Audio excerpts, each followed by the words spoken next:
Sí, buenas tardes. ¿Qué tal? Eh, Vamos a comenzar. Sí, gracias por esta invitación y con gusto. Entonces, trabajaremos aquí con este tema que tiene que ver con algunos aspectos de la vida amorosa. Eh, lo básico, digamos, el texto eje de este seminario es la contribución, como creo que ustedes tendrán ahí en la biografía, y con lo que vamos a empezar también hoy, es el conjunto de textos que componen lo que Freud llamó esta contribuciones a la psicología del amor. Textos que conforman una trilogía, así como, por ejemplo, fueron los 3 ensayos de teoría sexual, años antes, ¿no? Son textos que Freud escribió entre 1910 u 11 y 1918. Es decir, que fueron escritos en diferentes momentos a lo largo de esos años y reunidos posteriormente bajo esa designación de contribuciones a la psicología del amor. Los títulos de estos textos son el primero sobre un tipo particular de elección de objeto en el hombre, el segundo es sobre la más generalizada degradación de la vida amorosa y el tercero, el tabú de la virginidad.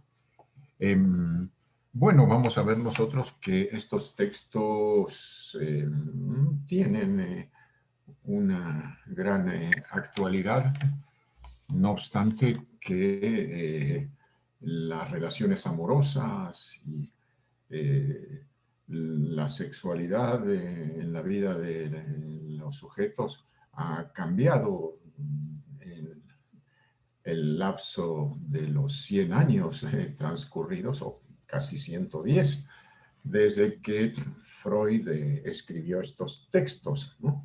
Es decir, hay algunos aspectos básicos que de todas maneras eh, tienen vigencia y precisamente con relación a esto también eh, vamos a incluir algunos textos literarios eh, que tienen que ver también con el tema del amor desde su, eh, digamos, postura que tiene que ver con las pasiones más clásicas, ¿no? Hasta la reflexión sobre el amor en la contemporaneidad, en nuestro mundo tan tecnologizado, ¿verdad? Entonces, incluiremos también aquí comentarios sobre un relato de James Joyce, eh, que lo trataremos la próxima semana, junto con algunas otras de las afirmaciones de Freud, ¿verdad?, en este texto. El texto de James Joyce, que es un relato, un cuento, que se titula Los muertos. Es uno de los cuentos que forman parte de los dublineses de James Joyce, su primer escrito texto literario, ¿no? Que todavía escribió en Dublín, ¿no? Sabemos que después emigró a Trieste y posteriormente París. Entonces, eh, bueno, Los Muertos es un relato que puede tomarse como muy ilustrativo respecto del tema del amor, de la relación hombre-mujer, en este caso, e incluso también el tema del duelo, de alguna manera allí está presente y su vinculación con el amor, ¿no?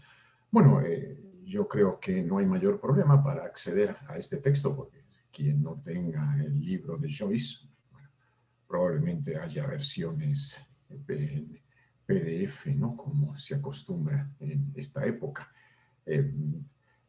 Y por otro lado, también se puede ver, y sería interesante que vieran simultáneamente la película que hizo John Huston, aquel famoso realizador norteamericano, ¿verdad?, sobre este relato de Joyce.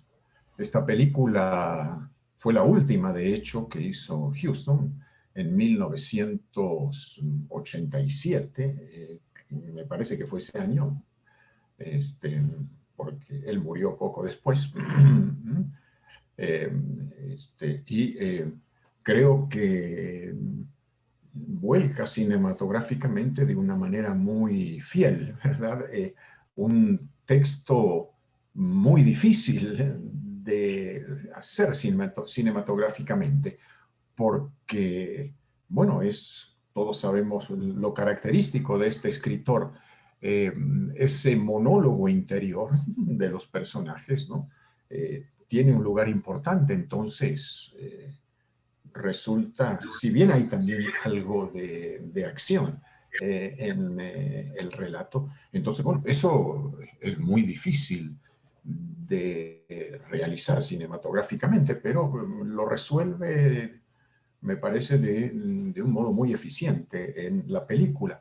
Esta película, bueno, este, tal vez, si está por ahí Carlos, la pueda conseguir para hacérsela llegar, porque creo que él sabe conseguir este tipo de materiales, ¿no? Yo voy a checar porque yo la tengo en DVD. En YouTube creo que está, pero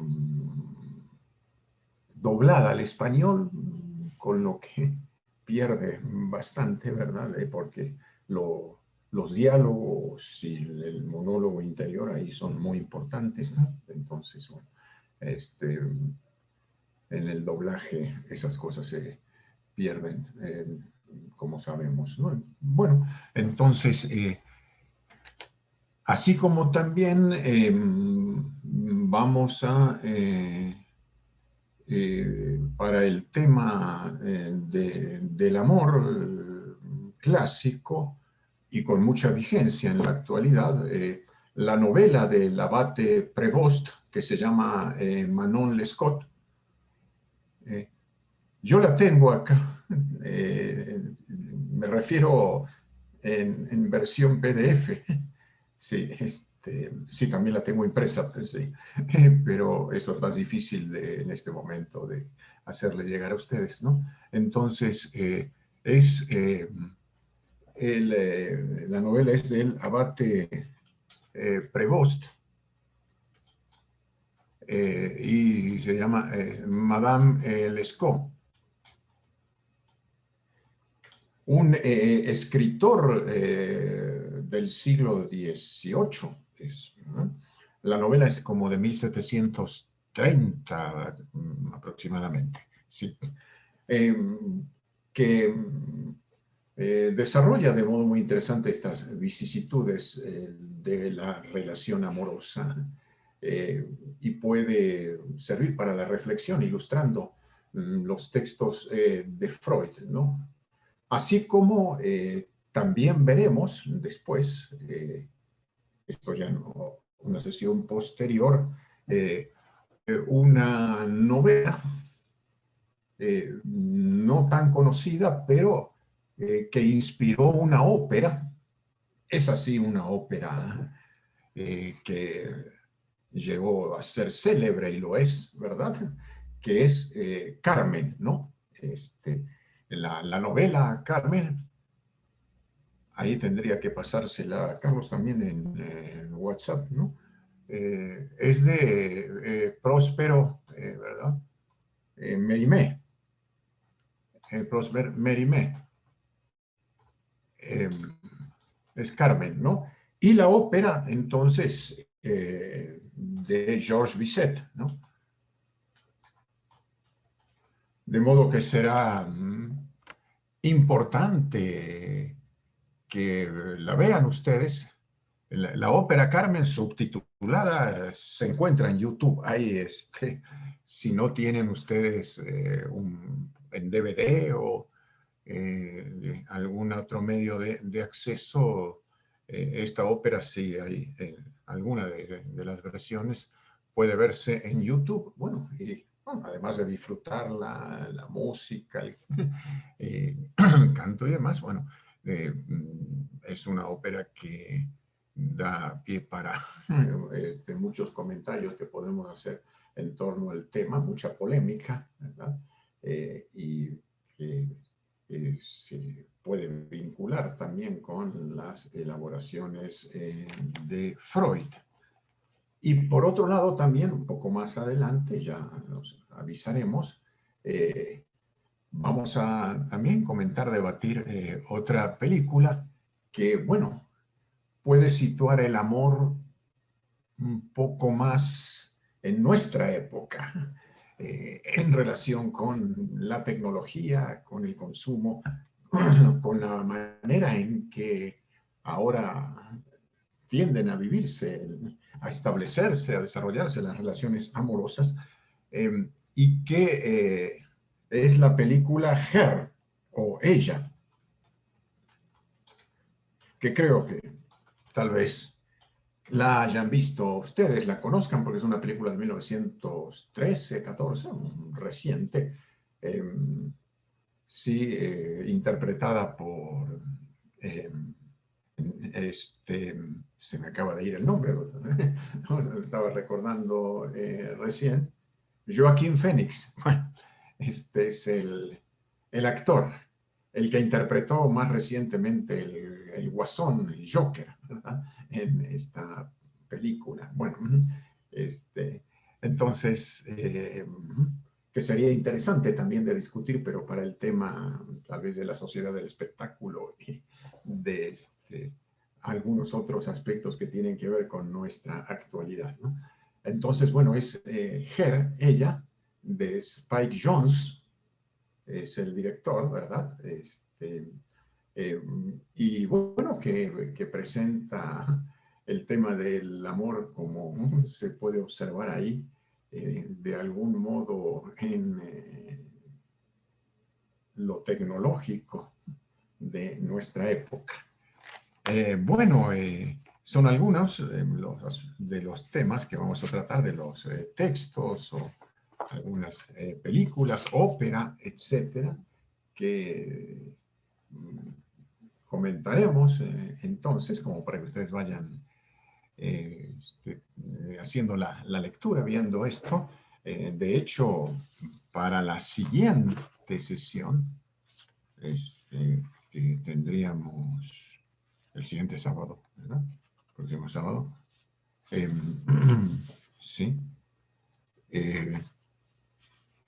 Además del primer texto de Freud que comenzaremos a tratar hoy, vamos a ver aquí Los Muertos, el relato de James Joyce, y en lo posible también, bueno, la película de Houston.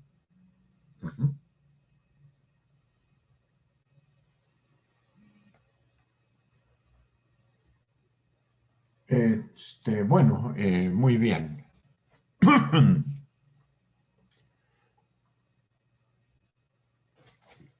Comenzaremos, espero que ustedes, porque bueno, yo envié el aviso, hayan recibido de la lectura de este primer texto de la trilogía de Freud, de su contribución a la psicología del amor. Textos que han dado lugar a comentarios, polémicas muy digamos, amplias, ¿no? Con respecto a lo que Freud formula en ellos, ¿no? Y que incluso, bueno, algunas de estas afirmaciones de Freud a veces se han convertido como en frases que circulan, ¿verdad? Muy difundidas o citadas, ¿no? Podríamos decir que estos tres textos de Freud son agrupados en un conjunto, ¿no? Es una trilogía, como decíamos, entre los años de 1910-18, ¿no? Años importantes porque en el transcurso de ellos, bueno, Freud también eh, elabora sus ensayos en metapsicología, introducción del narcisismo. Desde el punto de vista de lo clínico, trabaja y publica el historial del hombre de los lobos, por ejemplo, imparte las conferencias de introducción al psicoanálisis. Eh, es decir, hay toda una serie de importantes elaboraciones. Eh, Ahora, estos textos, por ejemplo, no han sido un objeto temático en ninguno de los seminarios de Lacan, ¿no?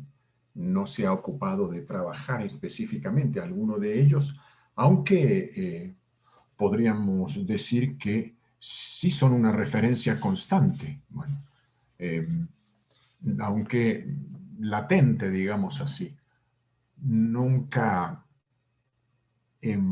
explicitado en lo que Lacan trabaja en ellos, ¿no? Em, entonces, primero que nada, habría que preguntarse qué entiende Freud, ¿verdad?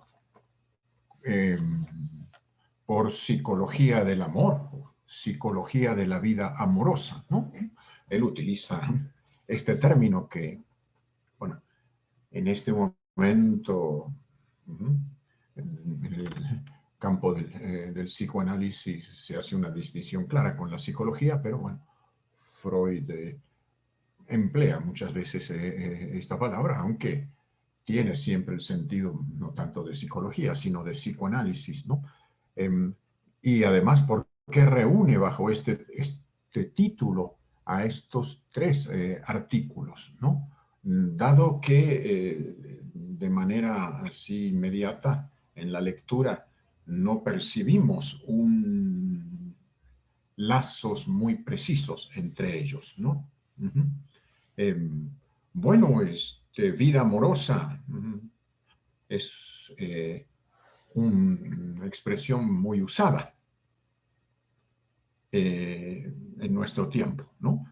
Que oímos y leemos a menudo, o así la decimos también, ¿no? Habría que preguntarse de qué habla Freud aquí, ¿no? Cuando se refiere a la vida amorosa. Uh-huh. De tratar de comprender los sentimientos que se presentan en la vida amorosa, diríamos que no, ¿no? Freud utiliza unos términos que tienen que ver con la psicología del siglo XIX aquí, cuando habla justamente de la vida amorosa, ¿no? Y también del estudio científico, nos dice allí, de los fenómenos del espíritu, ¿no? Cuando habla de espíritu aquí, bueno, no hay que pensarlo en términos teológicos, místicos, etcétera, ¿no? Sino que tiene que ver con cierto vocabulario de la época, ¿no? Y él dice también que desde siempre fueron los poetas, los escritores, quienes trataron acerca de las condiciones determinantes del amor. Freud siempre reconoce que poetas y escritores, mucho antes que él, pudieron elaborar un saber sobre esos temas, ¿no? Y el psicoanálisis pudo, ¿verdad? Inspirarse y elaborar sus teorías tomando esos saberes, ¿no? Y, pero también él aclara que él pretende someter la vida amorosa a un tratamiento rigurosamente científico, como ustedes ven que lo dice en la primera página, que está aquí en la página 159 del tomo 11 de las obras de Freud, cuando él dice: los poetas están atados a la condición de obtener un placer intelectual y estético, así como determinados efectos de sentimiento, y por eso no pueden figurar tal cual el material de la realidad, sino que deben aislar fragmentos de ella, disolver nexos perturbadores, atemperar el conjunto y sustituir lo que falta. Son los privilegios de la llamada licencia poética. Y más abajo, así lo dice, ¿no? Él se va a ocupar de lo que llama la elaboración rigurosamente científica de la vida amorosa de los seres humanos. Sí, entonces,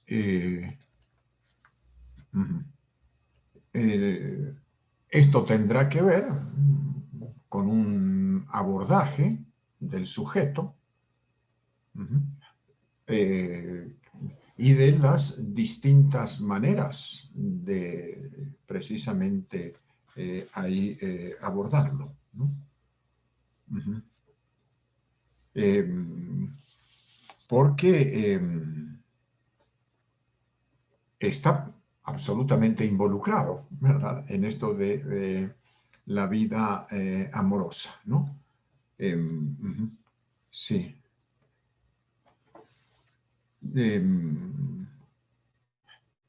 Hay algo importante, ¿no?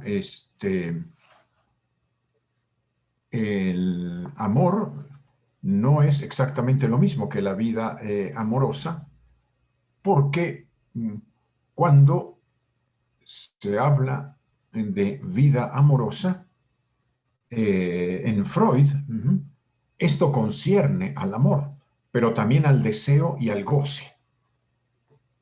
Estas otras dos dimensiones que van siempre vinculadas con el amor, anudándose, podríamos decir, con el amor, ¿no?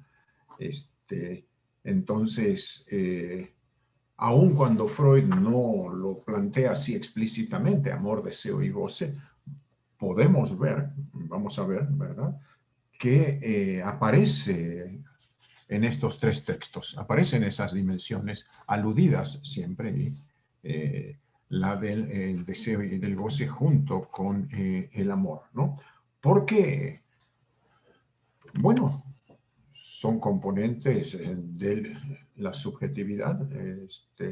Entonces, el sujeto aquí, como para introducirnos en este texto, puede pensarse desde distintos ángulos, ¿no? Y así está tratado. El sujeto como tal, que podríamos definirlo como un cierto lugar, ¿no? Un lugar en la familia, un lugar en el trabajo, en la escuela, es siempre el sujeto, inclusive un lugar en la estima de otro, y en ese sentido está involucrado en el amor, ¿no?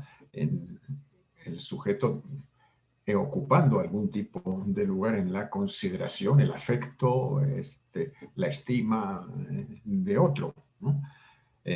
También el sujeto, y aquí esto aparece en el texto, puede ser definido clínicamente, ¿no? Clínicamente es en relación con una cierta estructuración, neurosis, psicosis, perversión, digamos, como lo más general, ¿no? A partir justamente de el modo específico en que se constituye su deseo, ¿no?, en relación con también el deseo del otro. Por otro lado, también podríamos plantear al sujeto en relación con la diferencia de los sexos, ¿no?, y su posición sexuada, es decir, a partir de cómo se compromete con su sexo, cómo asume una determinada definición con respecto a esto, una cierta elección del sexo que, como sabemos muy bien, no tiene forzosamente que ser coincidente con el sexo biológico. Es el sexo con el que el sujeto se identifica, que asume como tal, bueno, depende de toda una serie de circunstancias, no directamente de lo biológico, como Freud ya desde 3 ensayos de teoría sexual lo señala, ¿no? Lacan, en este sentido, introduce un concepto que luego comentaremos, un concepto nuevo, que es el de sexuación, eh, que no coincide estrictamente con sexualidad, porque se refiere a esa elección del sexo y de un cierto modo de goce por parte del sujeto, que depende de una serie de circunstancias que no se reducen, ¿verdad?, a lo biológico, ¿no? Es decir, que hay una cierta elección, aunque no se trate de una elección consciente. Eso, claro, es importante, pero se elige una cierta posición respecto del sexo. Es una elección inconsciente y que es determinante aquí, ¿no? Es importante en esta época porque también la tecnología, después vamos a ver algo al respecto, crea una cierta ilusión de que uno podría elegir el sexo también conscientemente, ¿no? Y entonces recurrir a la cirugía, a precisamente la ciencia, ¿no? En este caso, la ciencia médica, la biología, para adecuar el sexo a lo que uno supuestamente quiere, ¿no? Eh, pero más allá de esto, hay que hablar de una elección que es de características más bien inconscientes respecto del sexo. Esto de elección está también planteado por Freud y precisamente en el primero de los textos de la contribución es una palabra que aparece, elección de objeto, ¿verdad? Es un concepto que Freud introduce, ¿no? Y que de por sí ya nos está señalando de que el sexo no es una cuestión biológica. Porque si esto estuviera instintivamente determinado, no habría que hacer ninguna clase de elección, ¿no? Esto ya vendría con la constitución biológica del sujeto, ¿no? Si se habla de elección, ¿no?, por muy inconsciente, etcétera, que sea, bueno, de todas maneras es porque entonces no hay esa determinación biológica, ¿no? Y es una afirmación fundamental como básica para toda la elaboración psicoanalítica, ¿no? Eh, no hay, en otros términos, un instinto en el ser humano. La sexualidad no depende de un instinto en el sentido de una especie de programación biológica que determina absolutamente, ¿verdad?, los comportamientos del sujeto, como puede suceder en el caso del animal, ¿no? Es decir, y precisamente en tanto que no hay ese instinto que conduce directamente al objeto para que entonces de esa manera se produzca el apareamiento sexual destinado a la reproducción de la especie, etcétera, como sucede en el caso de los animales, es que se hablará de condiciones, hablará Freud de condiciones del amor, ¿no? Esa es la otra palabra que utiliza Freud, ¿no? En este texto. El tipo particular de elección de objeto tiene que ver con que ese objeto cumpla con alguna condición, como se va a ver luego, ¿no? Uh -huh. Precisamente es eso, aún si el sujeto no lo advierte, lo esencial, ¿verdad?, para que su elección recaiga sobre determinado objeto. a falta de instinto, entonces habrá condiciones del amor, el elemento, podríamos decir, sine qua non, es decir, esencial, ¿no? Aquello sin lo cual eso no anda. ¿Verdad? Y que no necesariamente tiene que tratarse de algún rasgo que enaltezca al objeto, que lo haga bello, o amable, cordial, atractivo, etcétera, ¿no? A veces puede tratarse, y en la clínica psicoanalítica eso es lo que se escucha a diario, ¿verdad? El hecho de que los sujetos no estén muy satisfechos con la elección que han hecho, se quejen todo el tiempo y sin embargo ahí están, ¿no? Es decir que entonces es lo que lleva a preguntar, ¿no? Bueno, ¿qué es lo que los mantiene ahí tan atrapados, ¿verdad? Pese a todo lo que afirman, ¿no? Mm, bueno, eso nos va a remitir justamente a esto de la condición, ¿no?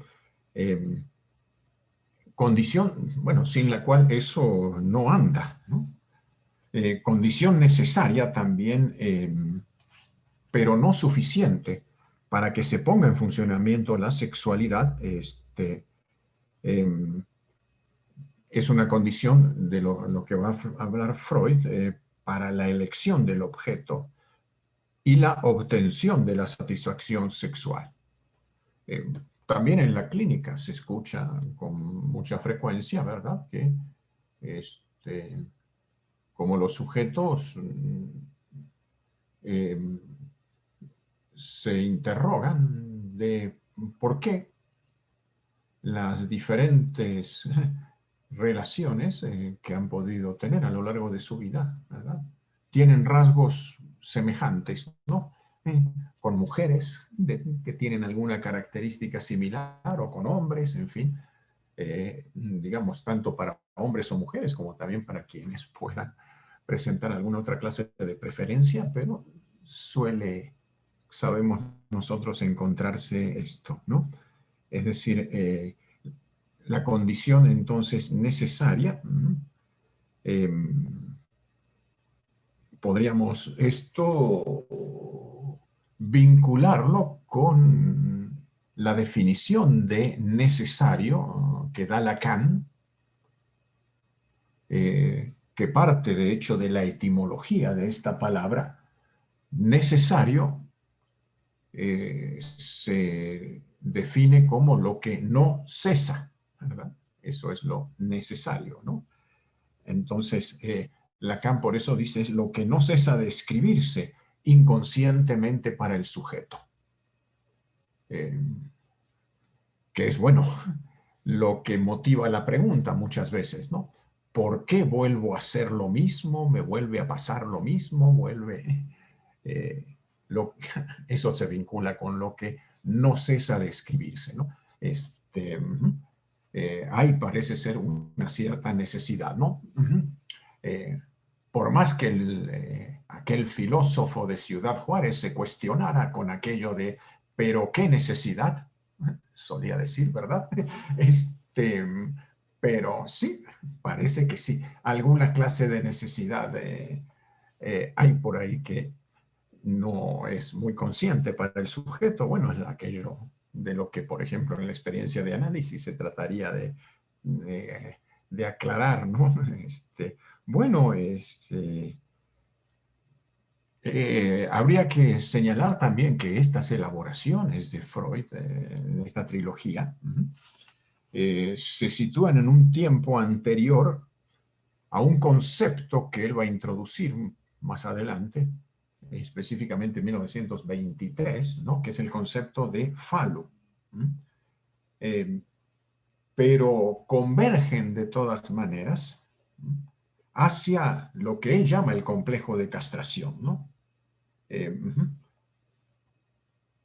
Es, en este sentido, el tercero de estos ensayos de Freud, el que se titula El tabú de la virginidad, que culmina, y ya es de 1917 este texto, con el planteamiento de la castración, ¿no? Eh, eh, en términos muy, para Freud, en ese momento diríamos que empíricos, diríamos en una especie de escenificación, pero introduce, recurriendo al teatro, la castración aquí, como un anticipo, ¿verdad?, a su elaboración posterior de lo que llamará el falo y el complejo de castración. Uh-huh. Bueno, de estos tres textos, el primero podríamos decir que está dedicado casi exclusivamente a la sexualidad masculina. Ya cada quien podrá decidir de la actualidad que esto pueda tener, ahora que se habla mucho de las nuevas masculinidades. Yo todavía no sé muy bien de qué se trata, pero por ahí se habla mucho de esto de las nuevas masculinidades, ¿no? Bueno, después a lo mejor comentamos, ¿no? El segundo, que es sobre la más generalizada degradación de la vida amorosa, bueno, este texto parte de la sexualidad masculina, pero introduce rápidamente la sexualidad femenina y ciertas características que le corresponden para Freud, ¿no? El tercero, que está centrado en la sexualidad femenina, podría decirse que responde al primero de los textos, pero también da un nuevo giro aquí. Extrae algunas consecuencias notables, digamos, sobre la sexualidad masculina. Uh-huh. No obstante que trata esencialmente de la sexualidad femenina. Ya veremos en su momento, ¿no?, qué tan actual puede ser ahora hablar de la virginidad, ¿no?, cuando no parece ser tan importante, ¿verdad?, como podía hace un siglo o más, ¿verdad? Pero de todos modos, veremos que tiene su importancia, ¿no? Y este texto del tabú de la virginidad regresa finalmente en una conclusión al punto de partida, es decir, que se plantea Freud sobre la sexualidad masculina, con una pregunta de ¿por qué los hombres tienen miedo a las mujeres? Uh-huh. Sí, bueno, no parece que fuese lo que uno encuentra en muchos hombres, ¿no?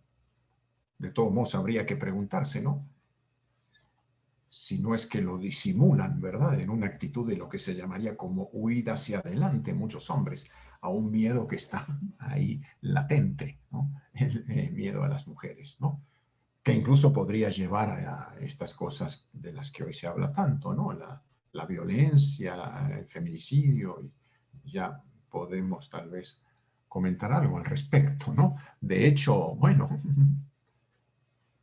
comentábamos de la ópera Carmen, ¿no? A la luz de nuestra época, diríamos que en esa obra se consuma lo que llamarían en estos tiempos feminicidio, ¿verdad? El asesinato de Carmen. Eh, lo que ha llevado a algunos ya a rechazar esta ópera, a calificarla de apología del feminicidio y una serie de cosas, pero tendremos oportunidad de ver si de todos modos no tiene elementos rescatables, ¿no? Y que no se trata tampoco de calificar estas cosas desde la óptica de lo políticamente correcto, ¿no?, como ocurre en nuestro tiempo, ¿verdad? Y entonces condenar cualquier tipo de expresión considerándola incorrecta desde esa perspectiva. Bueno, esto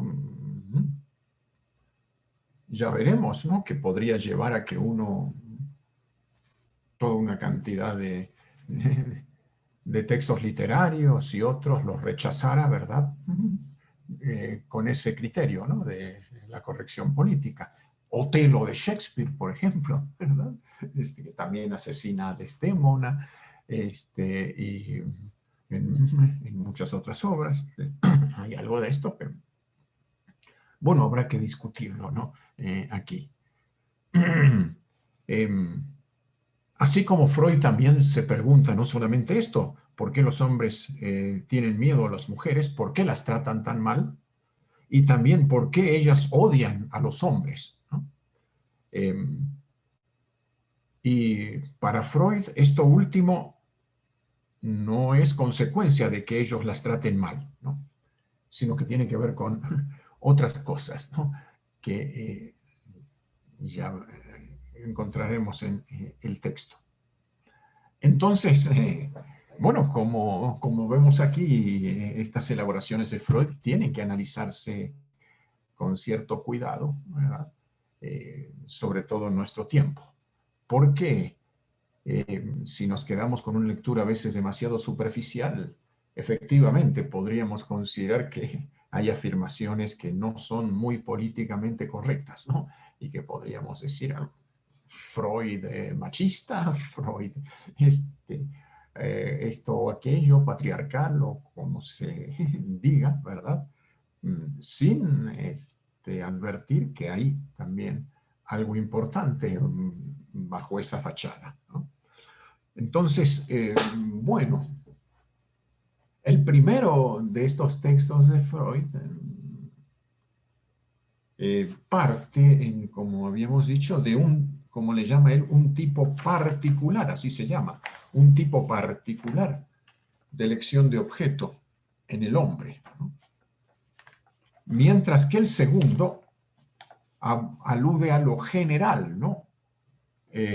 Porque introduce la categoría de lo general porque se titula sobre la más generalizada, ¿verdad?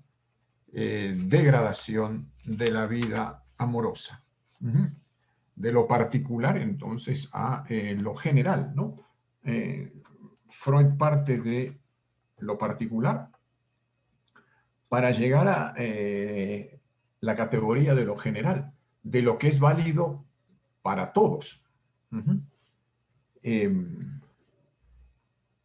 Digamos que el primer texto alude a algunos,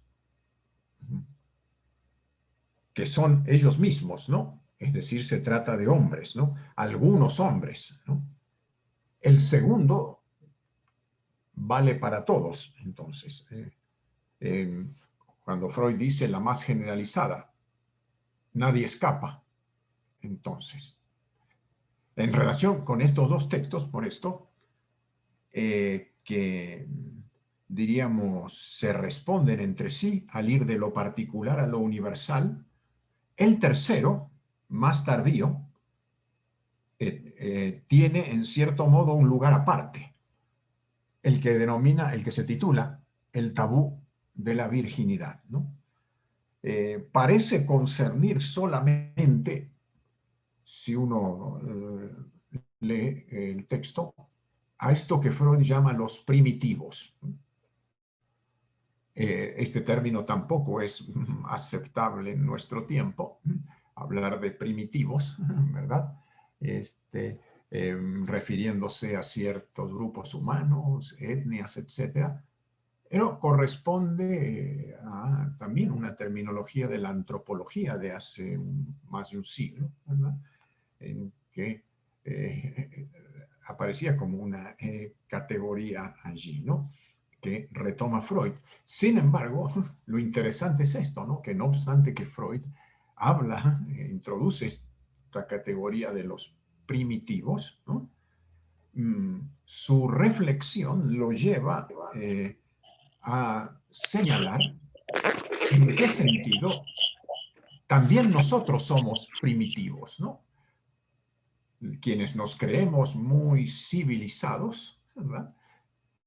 En realidad no somos demasiado diferentes de esos llamados primitivos, ¿no?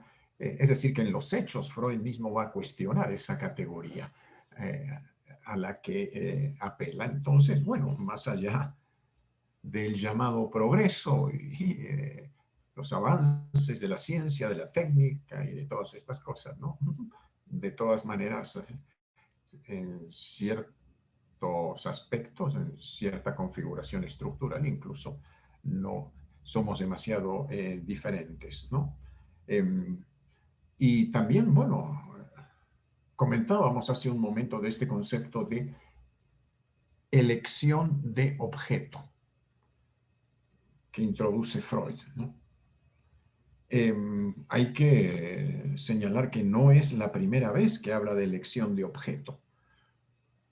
En el texto que mencioné antes, en 3 ensayos de teoría sexual, ya Freud introduce, sabemos, este concepto. De hecho, en el tercero de los ensayos, en el que se titula Las metamorfosis de la pubertad, él en un apartado habla del hallazgo del objeto, ¿no? Del hallazgo de objeto, ¿no? Aludiendo justamente a que con la reactivación de la vida sexual que viene en el momento de la pubertad, se plantea entonces la elección de objeto, eh, pero es, como dice Freud, ¿verdad? ¿No? El encuentro con el objeto es un reencuentro. Ya hubo una antes, ¿no? Refiriéndose a los primeros objetos edípicos, y la elección posterior a la pubertad lleva las huellas de esa primera elección edípica, siempre, ¿no? Pero aquí Freud alude a la elección de objeto, digamos, con un estilo un poco diferente, eh, porque él plantea lo que se podría llamar una clínica de la vida amorosa, eh, que está concebida al estilo, veremos, de la novela policial, ¿no? A partir de la pregunta, ¿quién lo hizo?, ¿no? Refiriéndose a la elección, ¿no? Y dónde está justamente el elemento que provocó la elección, ¿no? Eh, sí, Freud va planteando diferentes temas, ¿no? Preguntas, problemas, postergando la respuesta a esto. Es el estilo de la escritura de estos textos, ¿no? Da algunos indicios y en algún momento entonces se va a sacar la solución de los problemas que va planteando, ¿no? La basa como quien se saca de la manga algo, ¿verdad? O de la chistera, ¿verdad? Ya veremos esto, ¿no? Eh, digamos que Freud tiene, podría decírselo de este modo, tiene en el bolsillo la doctrina de 3 ensayos de teoría sexual, ¿no? En lo que respecta a la elección de objeto. Pero en este texto juega con cierto suspenso. Va planteando una serie de problemas y va dejando para un poco después la respuesta. Como decíamos, en 3 ensayos, esa elección tiene un carácter bifásico, en 2 tiempos, como decíamos, ¿no? Se hace 2 veces. Pues una primera en la infancia, después Freud colocaba un periodo de latencia y con la llegada de la pubertad, la segunda y definitiva elección, ¿no? Que estaba fundamentada en el desarrollo, en una teoría del desarrollo que él formula ahí, y también con cierta incidencia de la civilización que impone ciertos límites a la sexualidad, ¿no? Es decir, es una elección bifásica porque hay una primera, entonces muy temprano, y cierto proceso de represión y propio de un periodo de latencia, y la segunda. La primera, podría decirse, ocurre en el seno de la familia. Es decir, independientemente de las características que tenga, pero siempre existe alguna clase de familia para todo sujeto, ¿no? Viene entonces ese periodo de latencia y la segunda que correspondería a un objeto externo a la familia, no incestuoso, ¿verdad? Pero que de todos modos es influida por esa primera elección, ¿no? Por eso Freud dice que es un reencuentro. Esta teoría en dos fases, entonces, introduce también para Freud un concepto importante en el psicoanálisis, que es el del objeto como perdido. El objeto al que es preciso renunciar en la infancia ya no puede encontrarse más, ¿no? Se puede encontrar algún objeto o múltiples objetos, pero ninguno es el objeto perdido. El objeto elegido viene al lugar de lo perdido. En ese sentido, funciona como una especie de señuelo.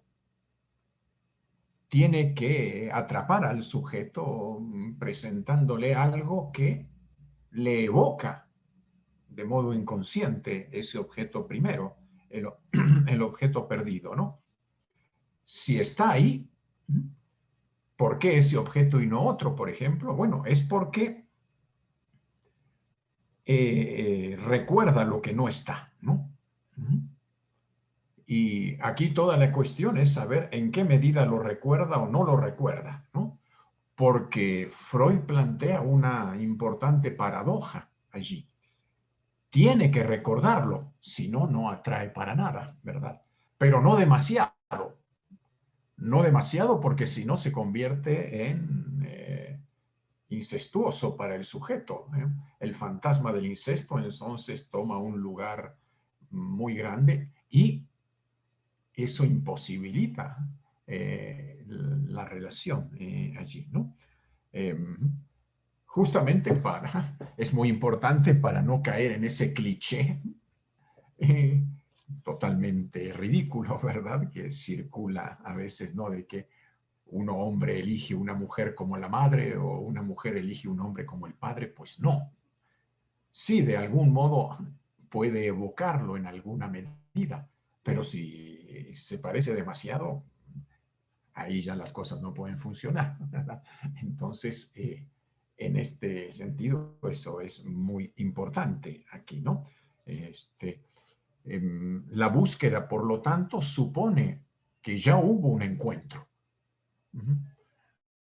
Eh, Más allá de las apariencias, hay ciertas pistas respecto a la búsqueda para el sujeto, aunque no sea demasiado consciente de esto, ¿no?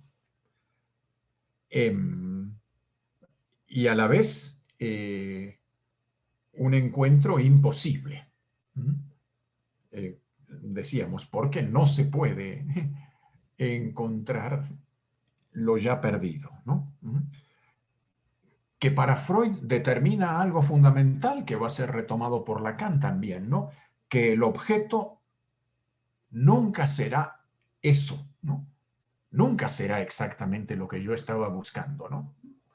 Eh, claro, en algún momento, en el momento del encuentro, a veces puedo encantarme, fascinarme, qué maravilloso hombre, qué mujer, ¿verdad? Extraordinaria, etcétera. Pero bueno, después ya descubriré que en realidad no era exactamente eso, ¿verdad?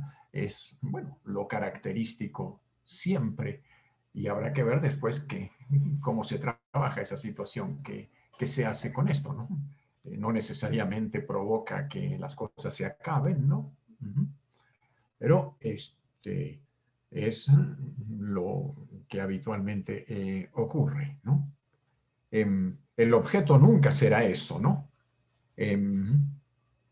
Lacan dice en el seminario Ancor número 20, el seminario que circula editado con el título de Aún, ¿verdad?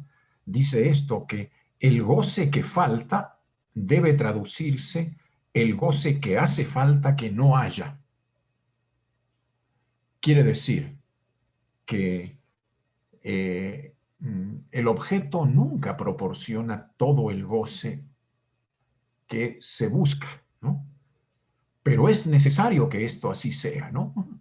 Porque si se encontrara absolutamente todo el goce, uno quedaría entonces ahí completamente atrapado, ¿no? Y no tendría manera de salir adelante, ¿no? Es decir, que tiene forzosamente que haber algo de insatisfacción con el objeto, cualquier objeto del que se trate, ¿no? Es lo que afirma Freud, ¿no? No es posible la satisfacción absoluta, total, ¿no? Bueno, tiene que existir esa falta de goce, ¿no? Que es lo que hace precisamente que se desee, ¿no? Se sigue deseando porque no se encuentra ese goce. Se trata, por lo tanto, de desear a falta de gozar, ¿no? De esa manera, así como se dice popularmente, a falta de pan, tortillas, ¿no? Acá diríamos, a falta de goce, deseo, ¿no? Es lo que nos va a ocurrir a todos, ¿no? Bueno, es esa la lógica que podríamos plantear aquí, ¿no? Es decir, no es posible contentarse con lo que se tiene. Ahí está la falta de gozar, ¿no? Y en la medida en que no podemos contentarnos, se trata entonces de contentarse con desear, ¿no? El sujeto, de un modo u otro, aunque no lo exprese así categóricamente, se contenta con desear, ¿no? Lacan lo dice en esos términos, ¿no? Que el goce tiene que condescender al deseo, ¿no? Es decir, eh, el verbo condescender alude a como aceptar algo, ¿no? Por ejemplo, uno podría decir, voy a condescender a acompañarte al cine, ¿no? Supongamos que no me interesa mucho la película, pero acepto ir por acompañar a alguien que me importa, digamos, ¿no? Entonces, condesciendo en este caso, ¿no?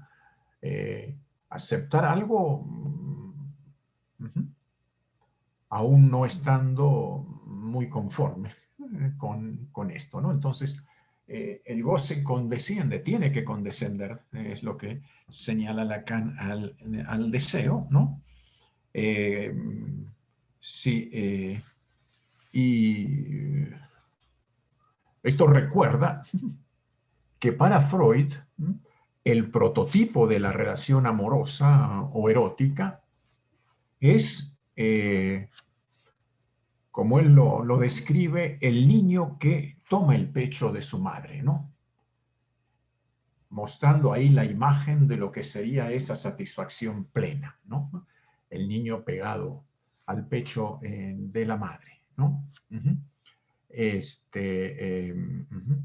Y bueno, la perspectiva del amor sería la repetición de esa satisfacción primaria, como Freud lo señala en 3 ensayos de teoría sexual, ¿no? Sí, entonces, eso sería como el prototipo. Sin embargo, para hablar de amor, como Freud también lo señala, por ejemplo, es en Pulsiones y Destinos de Pulsión, no se trata solamente de gozar a partir de un objeto, ¿no? como el niño gozar de un pecho, ¿no? Es necesario que ese objeto sea encontrado en una persona. Por eso Freud hablaba de la persona total, ¿no? Lo cual va a tener relación con eso de la condición del amor. Encontrar en esa persona algo que es como el señuelo, eso que me engancha allí, ¿no? Sí, ¿dónde se puede, en términos de Lacan, establecer esa relación imaginaria allí? Porque cuando un sujeto le da más importancia al objeto que a la persona, ¿qué es lo que tenemos allí? Tenemos eso que Freud llama el fetichismo, ¿no? Es decir, para el fetichista importa simplemente el objeto, ¿no? Inclusive ese objeto, sabemos, podría ser un objeto inanimado, un objeto cualquiera, podría ser parte del cuerpo de una persona, o también una prenda de vestir o cualquier otra clase de objeto, pues se puede prescindir entonces de eso que Freud llamaba la persona total, ¿no? Entonces, bueno, eh, cuando se dice entonces que el goce tiene que condescender al deseo, es preciso entonces ahí ubicar el amor, ¿no? Porque solo estableciendo un lazo con otro y encontrándose ahí con la falta, con la imposibilidad de una satisfacción plena, el amor entonces es lo que puede suplir a esa falta, ¿no?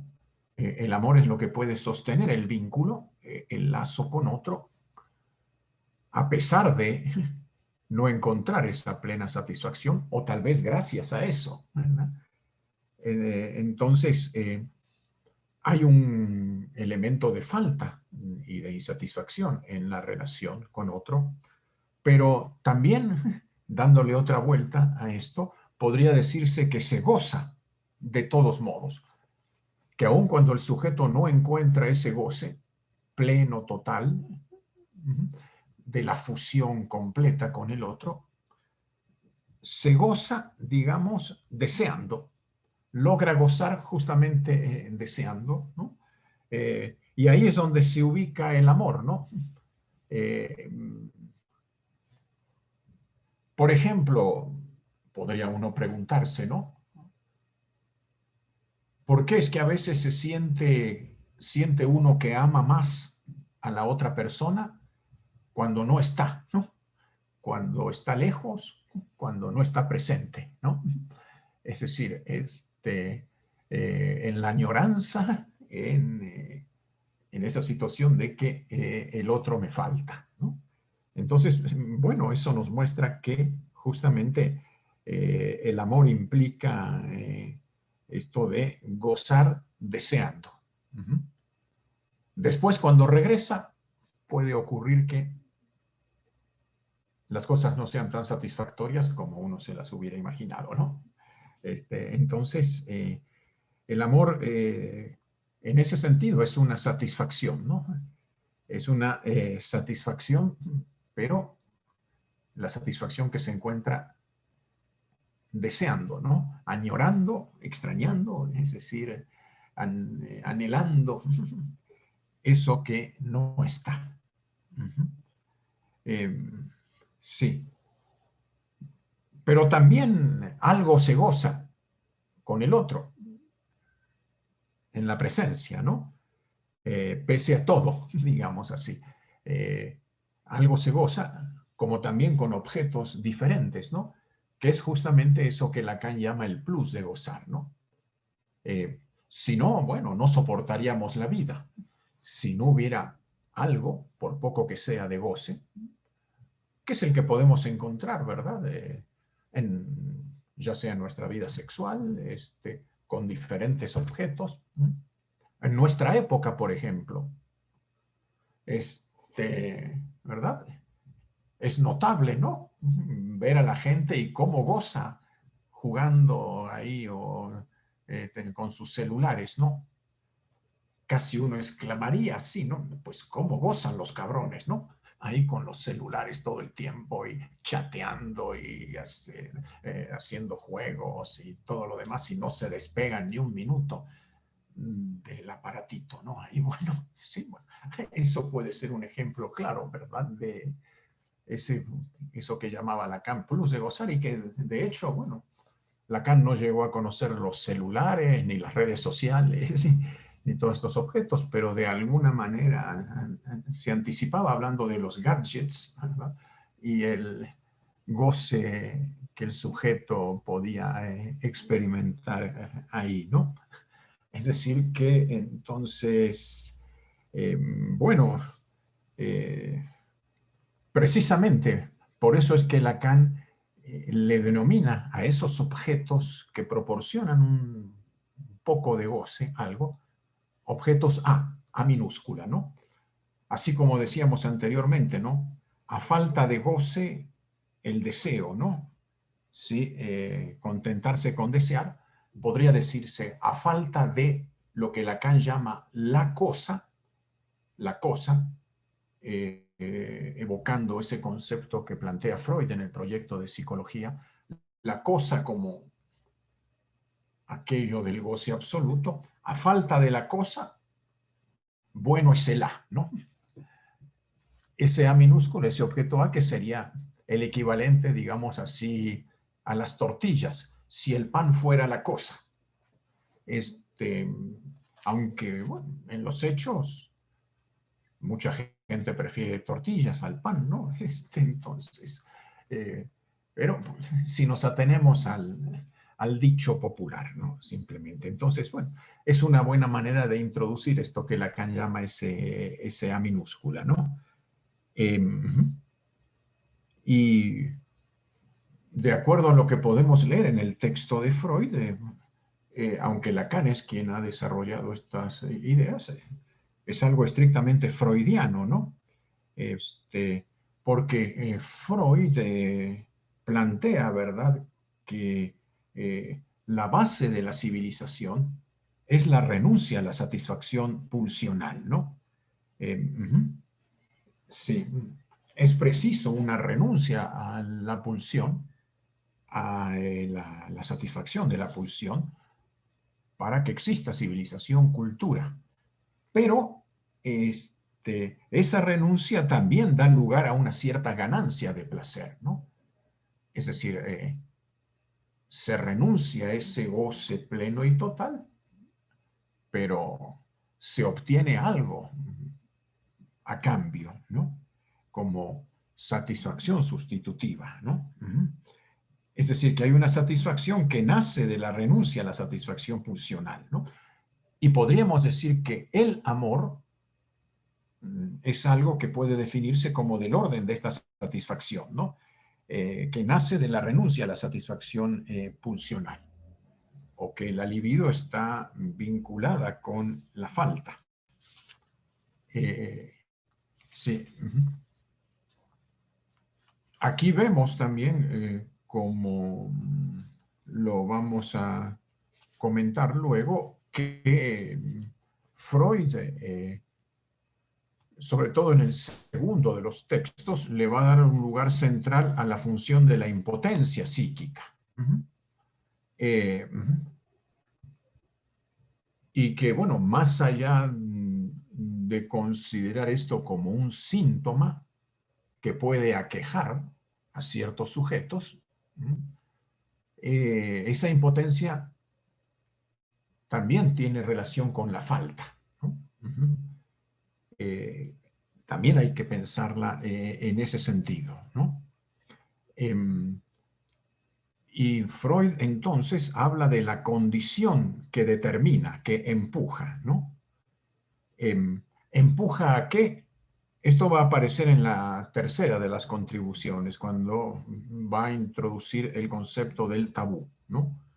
El camino que sigue Freud en estos textos podríamos decir que va de la condición determinante del amor al tabú, Es decir, aquello que indica no tocar, no ir más lejos. El tabú que aparece como el límite, como un hasta aquí para el sujeto, ¿no? Freud entonces no describe aquí los azares del encuentro, sino la potencia de lo determinante en el amor, ¿no? Y con su texto del tabú de la virginidad, veremos aquí que llegará a señalar cuál es el tabú de los tabúes. La mujer como tabú, dirá. Ya tendremos oportunidad de verlo, ¿no? La mujer en tanto que evoca también a la madre, ¿no? Prohibida y también para Freud castrada, ¿no? Sí, bueno, como decíamos anteriormente, ¿no? Y en relación con la elección de objeto, el hecho de que exista esa imposibilidad del goce determina que el sujeto no pueda dejar de llegar a la conclusión ya hecha su elección de objeto de que no es ella, no es él, ¿verdad? Freud nos dice que la vida amorosa se desliza completamente en el malentendido. En el malentendido porque tengo que creer en algún momento que sí es él o sí es ella para descubrir luego que no. Que siempre hay alguna clase de equivocación aquí. Claro, el acierto como tal no existe nunca, ¿no? Siempre existirá inevitablemente la equivocación, ¿no? Porque uno podría decir, el amor es siempre de transferencia. Se suele hablar de amor de transferencia cuando nos referimos al proceso psicoanalítico, al tipo de relación que establece el paciente con el analista, ¿no? Todo esto que tiene que ver con la transferencia y que en parte depende, ¿verdad?, de que el analista para el sujeto está en el lugar de algún personaje de su vida pasada, ¿no? Sobre quien activa o actualiza cierto tipo de fantasías, de sentimientos, de deseos, etc. Sin embargo, fuera de esto, el amor es siempre de transferencia porque, como anteriormente decíamos, ¿no? La elección de objeto está gobernada por la relación con un objeto anterior, ¿no? Se transfiere sobre el nuevo objeto el lazo que se tenía con un objeto previo, ¿no? Entonces, cuando Freud propone su tipo particular de elección de objeto en el hombre, también observamos que él nos explica el método que sigue, ¿no? Que es el método de los tipos clínicos, ¿no? Porque habla de ciertos rasgos que son los exigidos al objeto para su elección, ¿no? A partir de su experiencia clínica, ¿no? Va a referirse a cierto tipo de sujetos en los que se encuentra con algunas variantes, pero que obedecen a las mismas condiciones de amor, ¿no? Esas condiciones son ciertos rasgos de su partener y que, si se trata de hombres, tendrán que ser los mismos en tanto se va pasando de una mujer a otra. Por ejemplo, del lado del hombre, por muchas mujeres con quienes haya establecido algún tipo de relación, de vínculo amoroso, hay algo semejante en todas ellas, cierto rasgo común, que es lo que determina esa elección, ¿no? Y como vemos aquí en el texto, Freud menciona 4 rasgos ¿verdad? Los dos primeros del objeto, exigidos al objeto. Los dos últimos tienen que ver con el comportamiento del sujeto. Si vamos a estos rasgos que están en la página 160, bueno, él nos dice, la primera de estas condiciones de amor debe caracterizarse directamente como específica. Tan pronto uno la haya, está autorizado a pesquisar la presencia de los otros caracteres que integran el tipo. Puede llamársela la condición del tercero perjudicado. Se llama Freud, ¿no? Su contenido es que la persona en cuestión nunca elige como objeto amoroso a una mujer que permanezca libre. Bueno, utilizando este término libre, ¿no? Aludiendo, como dice luego, ¿no? A una señorita o una señora que se encuentre sola. No aclara que es aquí cómo distingue señorita de señora, ¿no? Porque, bueno, por señora convencionalmente se suele entender una mujer casada, ¿no? Pero aquí también una señora podría estar sola. Dice. Ahora bien, la elección va a recaer sobre una mujer que tiene un lazo con otro hombre, una relación de pareja, esposos, amantes o lo que sea, ¿verdad? Con otro, ¿no? Vale decir a una señorita, dice Freud, o una señora que se encuentre sola, eso no, ¿verdad? Sino siempre a una sobre quien otro hombre pueda pretender derechos de propiedad en su condición de marido, prometido o amigo. Bueno, esto sí que está fuerte, ¿no? En esta época, decir esto de derechos de propiedad sobre una mujer, ¿no? Bueno, aunque las culturas han inventado, ¿verdad? Ciertas formas de escriturarla, esa propiedad, el acta de matrimonio, ¿verdad?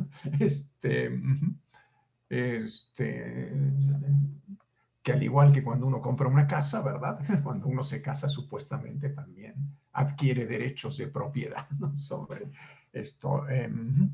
Más si le leen la epístola de Melchor Ocampo, que bueno, ahí ya está tremendo eso, ¿no? Bueno, ahí sí el hombre es el propietario con todos los derechos, ¿no?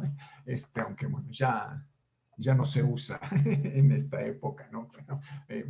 Pero claro, habría que pensarlo, ¿verdad? Más allá de no verlo, como antes decíamos, ¿no? De no verlo como muy políticamente correcto a esto que plantea Freud, así en esos términos, en la fantasía, en el fantasma del sujeto, ¿no?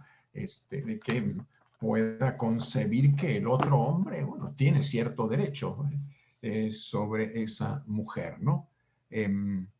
Y agrega Freud, en muchos casos, esta condición demuestra ser tan implacable que una misma mujer pudo ser primero ignorada o aún desairada cuando no pertenecía a nadie. Es decir, cuando no tenía algún vínculo con otro hombre, ¿no? Convirtiéndose de pronto en objeto de enamoramiento al entrar en una de las mencionadas relaciones con otro hombre. Y, ¿verdad? Esto sí sucede también en nuestra época, ¿no? Sucede y lo oímos en la clínica también de ciertos hombres, ¿no? Que empiezan a interesarse por una mujer cuando algún otro hombre al menos manifiesta cierto interés. De lo contrario, pareciera que no le llama para nada la atención, ¿no? Es decir, si lo llevamos a ese plano, Freud detecta algo importante, ¿no? Bueno, Aquí entonces es donde aparecería esa noción que plantea Freud del tercero perjudicado. ¿Verdad? Sí, en el sentido de que está en la fantasía del sujeto eso de arrebatársela a otro hombre, ¿no? Como dicen por ahí coloquialmente, bajársela, ¿no? ¿De qué nube se baja? No sé bien, pero bajarla, ¿no? Así lo suelen decir, ¿no? Entonces, bueno, eh, claro, no deja de tener un sesgo machista esta expresión, ¿no? Porque pareciera que la mujer es vista como un objeto inerte, ¿no? Como un simple objeto que se puede arrebatar, ¿no? Que alguien, posesión de alguien que otro se lo quita, ¿no? Como si se tratara de cualquier otra cosa. Pero eh, hay que pensarlo, como decíamos, en ese nivel del fantasma, ¿no?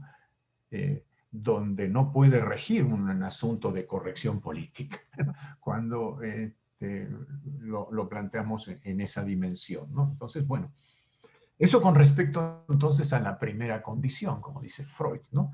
La segunda, bueno, la segunda condición es que ella no sea fiel.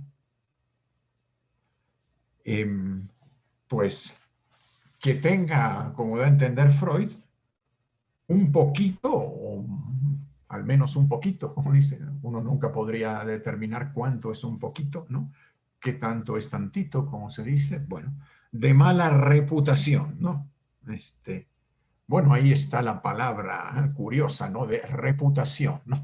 No decimos así, bueno, algo tan, ¿por qué tendrá que ser justamente esa la palabra, ¿no? Freud, aquí, introduce esa noción de, en alemán, lo que llama Dirne. Dirne como mujer fácil. Algo así, ¿no? Bueno, por supuesto que eso dentro también de las fantasías que pueden tener los hombres, ¿no? En realidad, cuando la experiencia de la vida, un poco de la clínica tal vez, le muestra a uno que eso es un mito de que haya mujeres fáciles o cuando parecen ser fáciles, a la mera hora resulta que terminan por ser las más difíciles. Entonces, bueno, así como lo barato sale caro, lo fácil puede ser bastante difícil. Entonces, pero así como podría presentarse, ¿verdad? Y lo dice Freud en este caso, ¿no?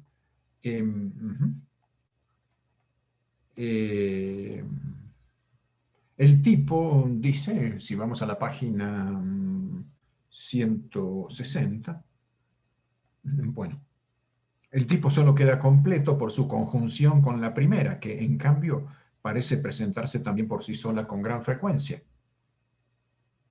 Esta segunda condición dice que la mujer casta e insospechable nunca ejerce el atractivo que puede elevarla a objeto de amor, sino solo aquella cuya conducta sexual de algún modo merezca mala fama y de cuya fidelidad y carácter intachable se pueda dudar. Si lo dice Freud en estos términos, ¿no?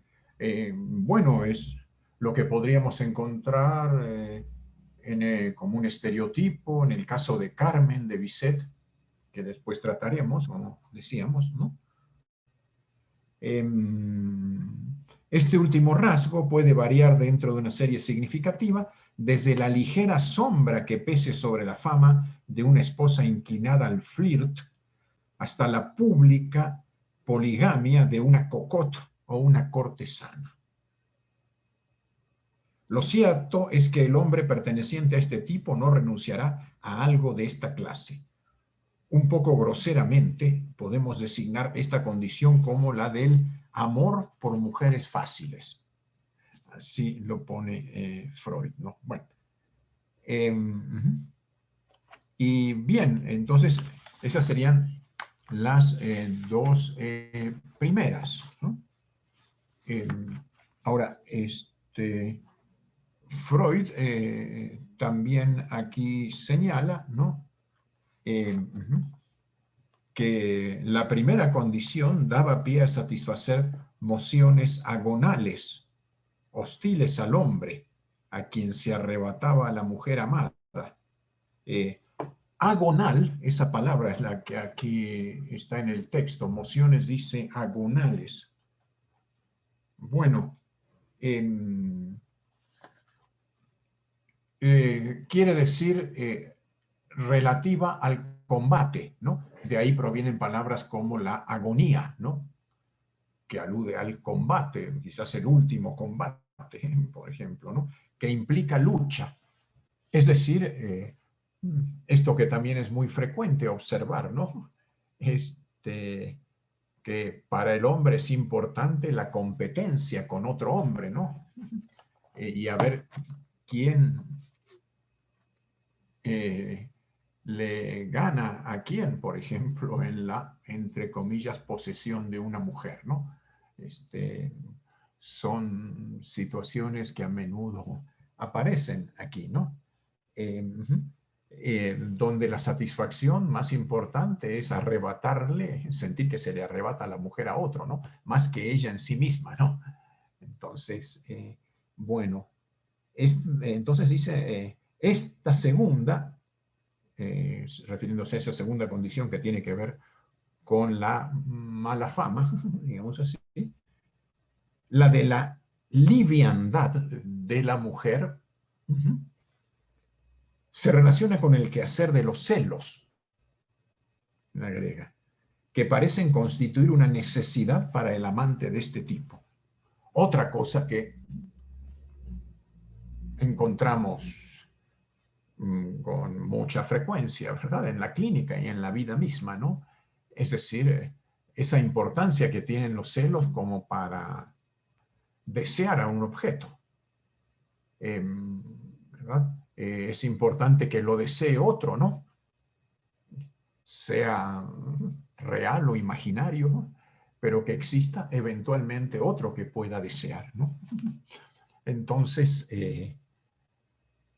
tiene que estar de alguna manera en el horizonte ese otro rival, ¿no? Para, sabemos, valorar más el objeto, ¿no? Recuerdo en alguna oportunidad una mujer que comentaba que, bueno, el hombre con quien estaba manteniendo una una relación, ¿no? Le decía, eh, ponte bien guapa que te quiero lucir. Así, ¿no? O sea, buscar que otros hombres desearan a esa mujer, ¿no? Como una manera entonces de incrementar su propio deseo, ¿no? Porque de lo contrario tal vez no pudiera funcionar eso, ¿no? Entonces, bueno, por eso dice Freud que pueden ser una necesidad también. Y se confirma esto muy claramente en los hechos, ¿verdad? Hasta el punto tal que, bueno, alguna vez hemos trabajado el tema de los celos en un seminario que, bueno, em, que decía, el sujeto a veces provoca, como lo vemos en la vida de las parejas, ¿no? Los celos en su pareja como una manera de ser más deseado, ¿no? Como dándole a entender, cuidado porque otros hombres o otras mujeres tienen interés en mí, ¿verdad? Entonces, ponte las pilas, como se diría, ¿no?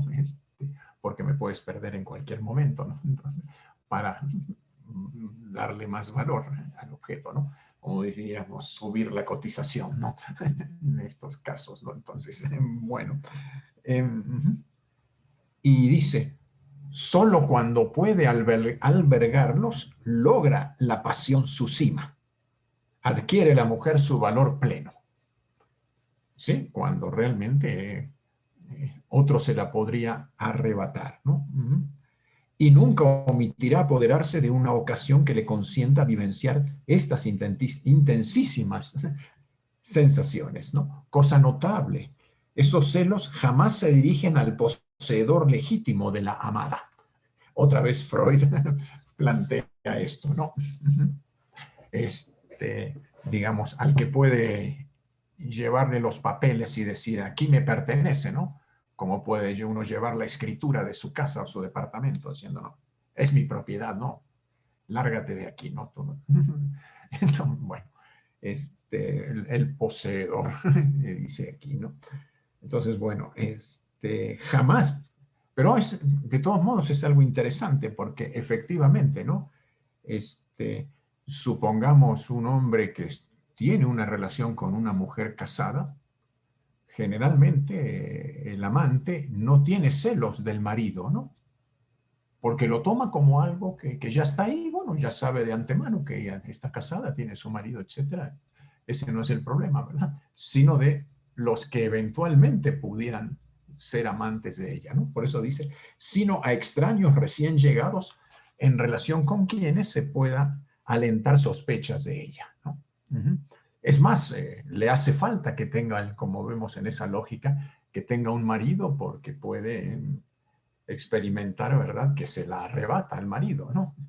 Pero no ante la eventualidad que otro se la pudiera arrebatar a él, ¿no? En los casos más acusados, dice aquí, el amante no muestra ningún deseo de poseer para sí solo a la mujer y parece sentirse enteramente cómodo dentro de la relación triangular. También Freud señala esto otro, ¿no? Es decir, que no le reclama, le exige, ¿verdad?, que deje al marido por él, sino que puede llegar a estar muy a gusto en esta situación, ¿no?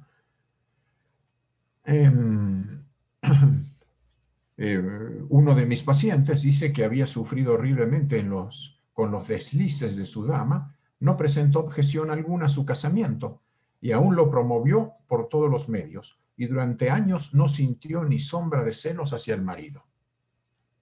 Así es. Otro caso típico, había mostrado grandes celos hacia el marido, es cierto, en su primer vínculo amoroso y había obligado a la dama a suspender el comercio marital.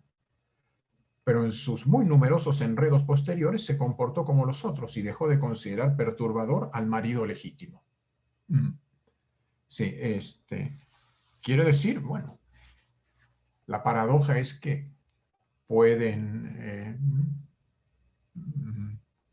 experimentar la sensación del triunfo sobre el llamado poseedor legítimo, pero no les molesta que siga estando ahí, ¿verdad? Como quien clandestinamente vive en la casa de otro y mientras el otro no se dé cuenta, está ahí y gozando, digamos, de esa situación. Bueno, esto es con respecto, entonces, dice Freud, estas dos condiciones, decíamos antes, tienen que ver con el objeto, ¿verdad? Digamos, que sea de otro, para decirlo sintéticamente, que sea de dudosa reputación, liviana, ligera, no muy decente, entre comillas, etcétera, ¿no? Bueno. Y el tercero, dice, y el cuarto, estos dos rasgos tienen que ver con la conducta del amante hacia el objeto de su elección. En este caso, en cuanto al tercer punto, este punto alude a la sobreestimación que recae sobre el objeto, ¿no? En términos sintéticos, Freud afirma que después de que se buscó a una mujer que es de otro, o que está marcada por una mala reputación, ¿no?, hay que estimarla por sobre todo, ¿no? Dice esto, ¿no? En la vida amorosa normal, el valor de la mujer es regido por su integridad sexual y el rasgo de liviandad lo rebaja. Por eso aparece como una llamativa desviación respecto de lo normal el hecho de que los amantes del tipo considerado traten como objetos amorosos de supremo valor a las mujeres que presentan este rasgo. A estas mujeres que devalúan por un lado, por esa conducta no muy aceptable, como decía antes, la sobreestiman por otro lado, ¿no? Y agrega, cultivan los vínculos de amor con estas mujeres empeñándose en el máximo gasto psíquico hasta consumir todo otro interés. Son las únicas personas a quienes pueden amar y en todos los casos exaltan la autoexigencia de fidelidad por más a menudo que en la realidad la infrinjan. En estos rasgos de los vínculos amorosos descritos se acusa con extrema nitidez el carácter obsesivo que en cierto grado es propio de todo enamoramiento.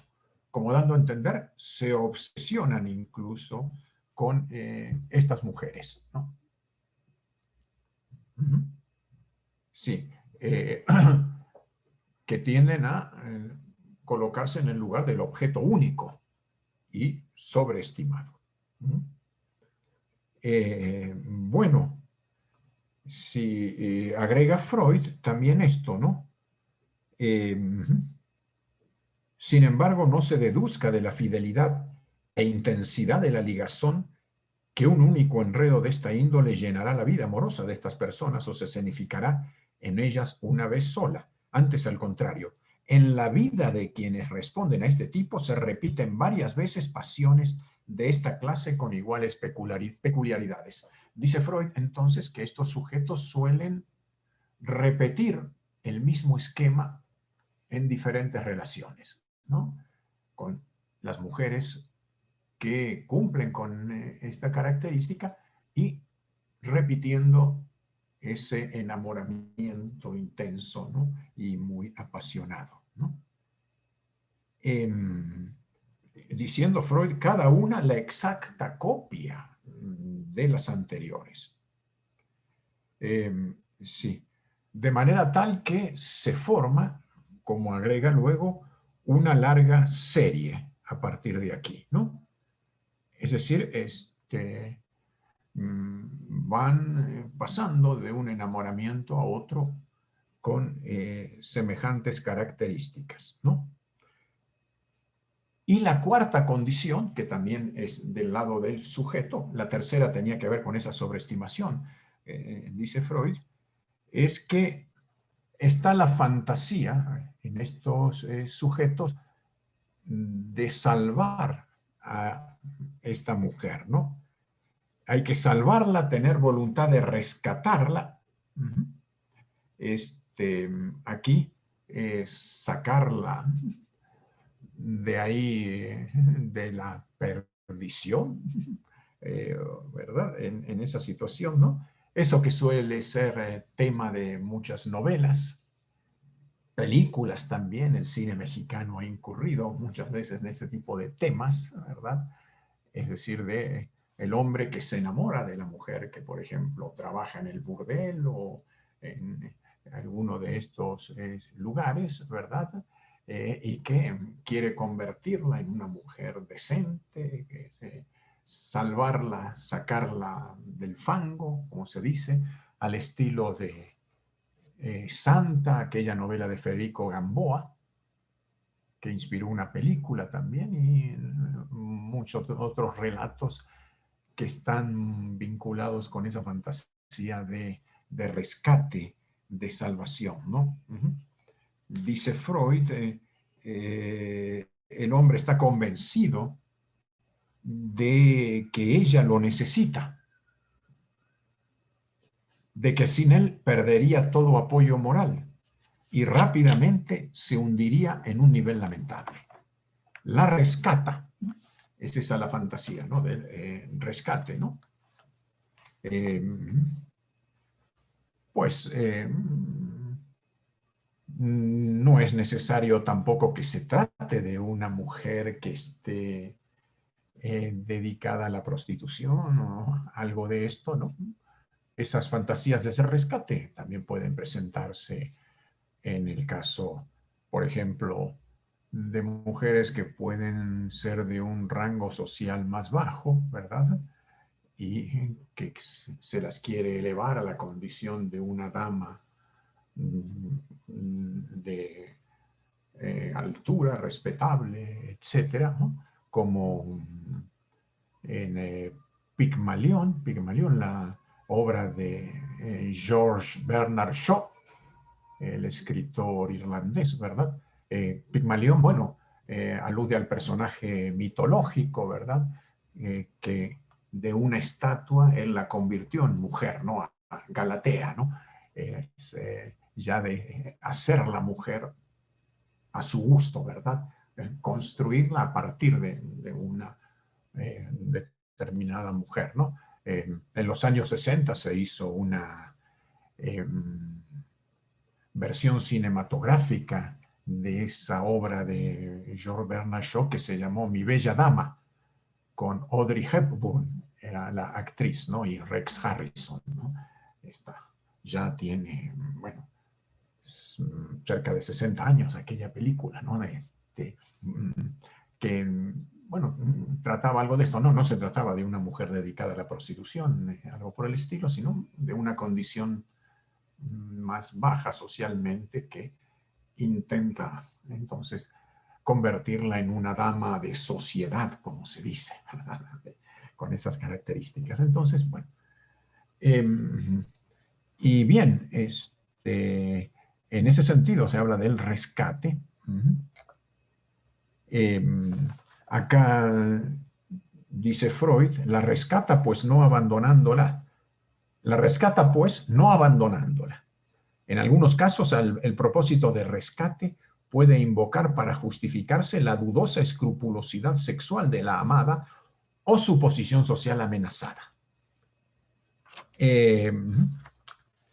Y agrega, pero no resalta con menor nitidez cuando están ausentes tales apuntalamientos en la realidad. Uno de los hombres pertenecientes al tipo descrito, que sabía granjearse el favor de sus damas merced a una hábil seducción y una especiosa dialéctica, no ahorraba esfuerzos luego en la relación amorosa por mantener a la amada en la senda de la virtud mediante unos tratados que él mismo redactaba.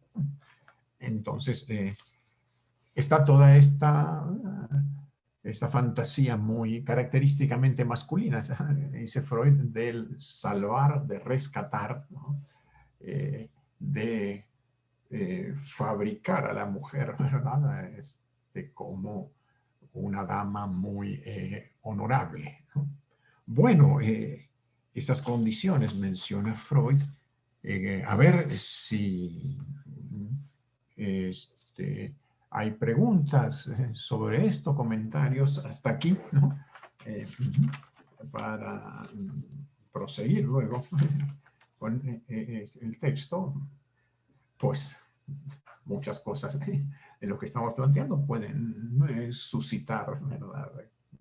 Algún tipo de reflexión, comentario, debate, ¿no? Hemos visto que a la luz del modo de pensar en esta época a veces puede resultar algo en principio chocantes, etc. Entonces, bueno, ¿qué podrían decir con respecto a esto?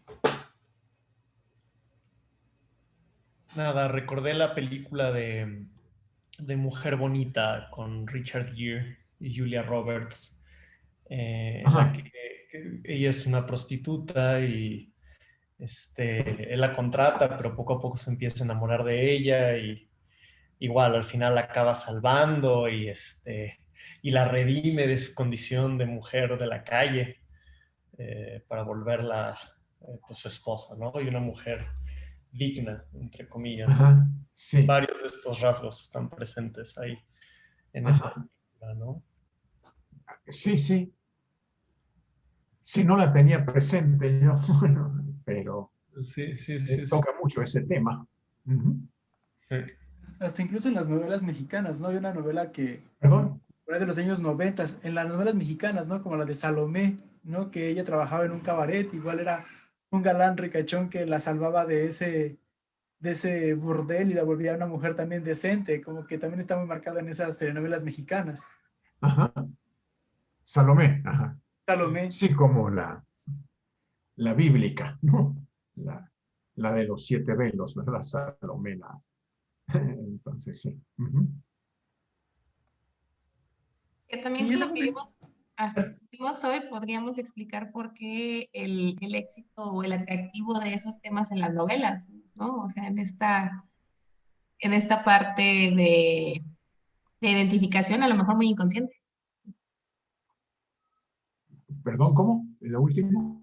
Que de identificación, ¿no? Con estos temas, hablando, bueno, de lo que estuvimos comentando en la clase y por qué también el éxito sobre que sea tan buscado en películas, en novelas, incluso en literatura, este tipo de condiciones, ¿no? Para la gente en general. Ujú. Sí, sí, ya lo vamos a ver en el caso de Manon Lescaut, la novela de Abate Prevost. Ujú. Y, y esto está ubicado en el siglo XVIII, ¿no? Mediados del siglo XVIII, bueno, donde también Manon Lescaut, bueno, puede tomar alguno de esos rasgos, ¿verdad? Y la obsesión del protagonista por ella, ¿no? Entonces va a ser interesante leer eh, esta, ¿no? Bueno, como un poco paradigmática también de estos aspectos, ¿sí? Ujú. ¿Qué más? ¿Algo más? Hola, buenas noches. ¿Qué tal? Sí. Bueno, es sobre un tipo particular de elección de objeto. ¿Cómo quedaría el esposo, ¿no? Dentro de lo que se está comentando, bueno, se habla como del amante que busca bueno, a la mujer que pueda, bueno, que la mira otro, ¿no? Que es mirada por otros. El esposo también estaría como dentro de esa misma posición, aunque podría saber o no saberlo. Bueno, siempre se sabe, ¿no? Tal vez inconscientemente, si también entraría como dentro de ese tipo de particular de elección de objeto de hombre, ¿no? De lo que leímos. O cómo se plantea o cómo se podría ver al esposo. Sí, bueno, lo que tradicionalmente sería el cornudo, digamos así, el engañado de la historia, etcétera. Pero bueno, eh, del lado del hombre, ¿verdad? Bueno, es, como decíamos, es el perjudicado, ¿no? Aquel que eh, es el, entre comillas, el propietario al que se le arrebata ese bien valioso, ¿no? Tanto más valioso en la medida en que tenga ese vínculo con otro, ¿no? Que es lo que Freud aquí señala, ¿no? Claro, después vamos a ver que esta condición de ser de otro es característica de una mujer, en la lógica de Freud, ¿no? No porque tenga que estar casada, ser novia o amante, etcétera, de algún otro hombre. El otro podría ser el padre también, ¿no? Bueno, que en ese sentido tiene ese lugar, ¿no? De hecho, ella generalmente lleva el apellido del padre, ¿no? Entonces, en este caso, sí, esto tiene que ver también con la ley, ¿no? Con lo que se llama acá el nombre del padre, también ahí, ¿no? Sabemos nosotros que una costumbre, bueno, hoy en día ya no muy vigente, ¿verdad? Pero que se sigue manteniendo en algunos lugares, o era muy importante en otra época, y es que el hombre que quería casarse con una mujer tenía que ir y hablar con el padre, ¿verdad? Para hacer el famoso pedido, ¿no?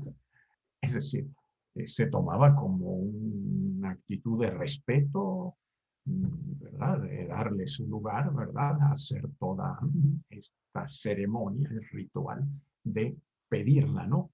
O en algunos casos se obviaba ese trámite robándosela, ¿verdad?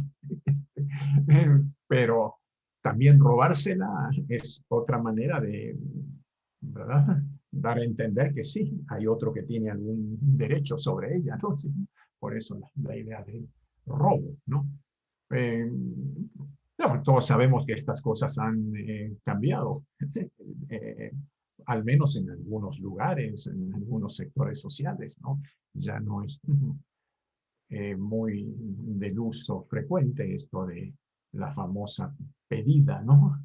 Hacer el ritual de esto, pero bueno, es algo que de alguna manera también da a entender, ¿verdad?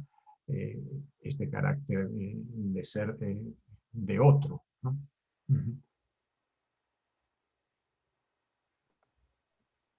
Doctor, buenas noches. Hola, sí, Perdón, Álvaro. quisiera, ahorita que justamente comentaba esta parte de la ley, no sé, me surge un poquito la duda. ¿Podría ser entonces o podría considerarse como un rasgo tal vez un poco perverso, por así decirlo, precisamente por hacer esa transgresión, por desafiar la autoridad y pues ya sea al robarse a la chica o al tratar de conquistar lo que es de otro, ¿no? O lo que es, digámoslo, en esos términos, propiedad de otra persona? ¿Podría ser como un juego perverso, tal vez?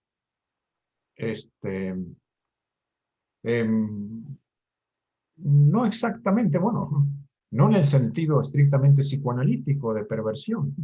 En un sentido muy amplio se puede hablar de perverso porque no, la perversión tiene que ver con otras cuestiones en psicoanálisis, no con simplemente con una transgresión de la ley, porque si es por transgresiones, no hay sujeto que no cometa alguna vez. ¿Quién podría decir que nunca ha transgredido alguna ley? ¿No? Pero todos seguramente hemos hecho alguna o varias transgresiones, tal vez menores, ¿no? De leyes muy importantes, ¿no? Pero bueno, eso existe.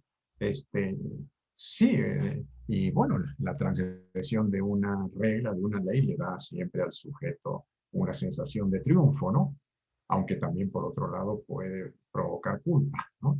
De poder sentirse más fuerte de otro, ¿no? Del que impone esa norma, ¿no? Entonces, creo que sí, eso está en juego, por eso decíamos el tercero perjudicado en este caso, ¿no? Que es el tercero que en ese sentido sí estaría dentro de la ley, aquel que tiene el derecho, ¿verdad? Y se trataría de pasar por encima del derecho del otro, ¿no? Del mismo modo que si le robo algo, ¿no? Me meto en su casa y le robo, etcétera. Bueno, aquí Freud habla de, en este caso, su mujer, ¿no? Ya el decir su alude a una cierta posesión, ¿no? Después vamos a ver que esto tiene mucho de ilusorio, ¿no? Creer que uno puede ser el poseedor de una mujer puede ser suya en todo sentido. Coloquialmente así se puede referir uno a su esposa, su novia, su pareja, su mujer, pero está lo que siempre se escapa a esa presunta posesión, ¿no? Y estos textos permitirán, ¿verdad?, considerar esa dimensión también. Sí, entonces, otras cosas más en el tiempo que nos resta. Ya casi. Sí, quedan sí, maestro. pocos Entonces, minutos. por ejemplo, el esposo lleva a su esposa a una fiesta y le pide que se embellezca para esa fiesta, ¿no? Pero más que para él admirarla, es para hacer que los otros invitados varones deseen a esa mujer. Y con eso al esposo le genera un mayor deseo por su propia mujer, ya que si no fuese deseada esta, él perdería como la sensación de que es un objeto deseado. Sí, no podría no valorarla tanto si no tiene el deseo de los otros, ¿no? Aunque corre el riesgo, ¿verdad? En una de esas, se le va también con otro, ¿no? Bueno, pero bueno, también el riesgo tiene, ¿verdad? Un efecto sobre el deseo también, es algo que acicatera también al deseo, ¿no? Si las cosas son demasiado seguras, pierden su interés, como lo da a entender Freud aquí, ¿no? Si tengo muy seguro al otro y sé que ahí va a estar siempre, no tengo mucho que hacer, ¿no? Ya pierdo de algún modo el interés. Bueno, en esto que sí mencionábamos en ese ejemplo, claro, en un cierto nivel está ser envidiado por otros, claro. ¿Quién no tiene también esa satisfacción a veces en la vida de que otros lo envidian? Bueno, es algo muy vinculado con el narcisismo de cada uno, ¿no? Entonces, da una cierta satisfacción, ¿no? Que se pongan verdes porque se dice que ese es el color de la envidia, el verde. No sé, bueno,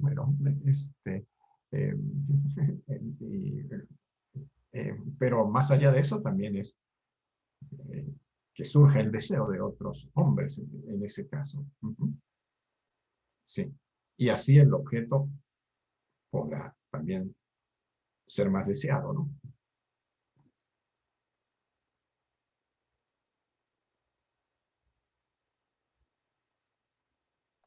¿Algo más? Maestro, y del lado de la mujer, ¿cómo lo percibiría ella? O sea, la mujer, al verse deseada entre tantos hombres, ¿ella cómo lo tomaría? Sí, eso ya depende, ¿verdad? Ya no podría haber una formulación general, creo, ¿no? Podría ser halagada o podría ser incomodada, en fin, también depende del contexto, la circunstancia, ¿no? Sus propias características, etcétera, ¿no? Entonces, creo que lo que pasa es que, bueno, ahí nosotros sabemos que cuando se trata de las relaciones de parejas, siempre hay cierto juego que hay que entre ellos, ¿no? Un juego inconsciente, ¿verdad? Que incluye también ese tipo de cosas, de las seducciones a otros, de meter otros ahí en juego. No necesariamente que esto lleve al plano sexual, ¿no? Pero sí en ese tipo de juegos del deseo, bueno, siempre algo de estas cosas se produce, ¿no? Y que, como antes decíamos, también forman parte de esa satisfacción, ¿no? A falta de esa satisfacción plena, total, ¿verdad? También están esas satisfacciones, aunque a veces puedan ir acompañadas de sufrimiento, por supuesto, ¿no? Pero que procuran alguna clase de satisfacción, ¿verdad? Todo el juego que ahí se realiza, ¿no?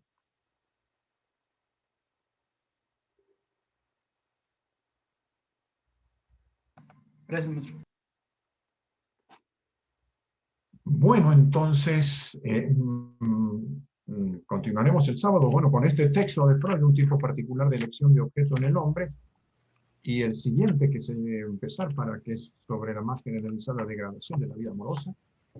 También ir leyendo, como decía antes, el relato de Joyce, Los muertos, de Joyce, que forma parte de Dublineses, de este libro de relatos de Joyce.